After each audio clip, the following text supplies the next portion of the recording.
Modern education often tells students what to think rather than teaching them how to think. Chelsa Budd, a homeschooling mother in Regina, believes the antidote lies in recovering the lost art of classical education, a model that shaped minds for centuries before being discarded about 100 years ago.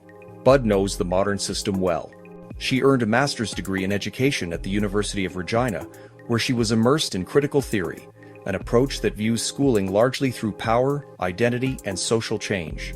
The end result is that schools often focus less on knowledge and more on turning students into activists shaped by identity politics. But her sister's decision to give her own children a classical education challenged Budd's assumptions. Budd recalls, "She's not afraid to offend you with an idea. Of course, that felt very bad, but I'm so thankful that she did, and she didn't back down." Budd saw the approach in practice when she visited her sister's homeschool co-op in Ohio. The method struck her as a workable solution to the shortcomings of public education. She says, "It was just really cool, and what I was learning there made a lot of sense." Classical education, Budd explains, is rooted in the Western intellectual tradition of Homer, Aristotle, Plato, and Socrates. For centuries, it was the foundation of learning, built on the ancient framework of grammar, dialectic, and rhetoric, known as the Trivium. Students begin by memorizing facts, then learn to connect ideas and finally develop the ability to argue, articulate, and persuade. This stands in sharp contrast to today's emphasis on producing agents of social change. Budd says, "Our world desperately needs a return to classical education, but its aims are antithetical to social change.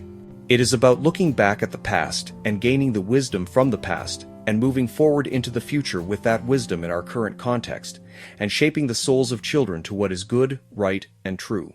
To put this into practice, Budd turned to Classical Conversations, an international homeschooling network popular in North America that combines the classical method with a Christian worldview. She now leads a homeschool co-op in Regina through the program. Families meet one morning a week for 24 weeks, 12 during the fall and 12 during the winter, to study grammar, give student presentations, conduct science experiments, and explore the arts. Parents then continue the learning at home. Tuition covers supplies, an honorarium for the tutor, and a small stipend for the director.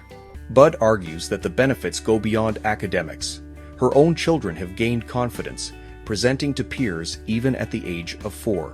They have been introduced to the great artists, the foundations of music theory, and the wonder of scientific exploration. For Budd, the true value of classical education is that it cultivates wisdom, virtue, and awe. She says, "We're just trying to learn this whole new way of educating our children, not in this mindset of vocation, but in this mindset of shaping their souls and the curriculum leading them continually back to awe and wonder about God and the objective truths of this world that He's made." Through the program, the teacher is adding to her own lifelong education. She says, "I know more history of the world from the past 2 years of homeschooling my children than I ever learned." Budd's experience reflects a broader shift. Homeschooling has grown steadily in Canada, particularly since COVID-19, and enrollment is now at record levels in several provinces. For parents uneasy about ideology in classrooms, co-ops rooted in classical learning offer one path. At a time when many families are questioning what schools are teaching, this rediscovery is timely and urgent.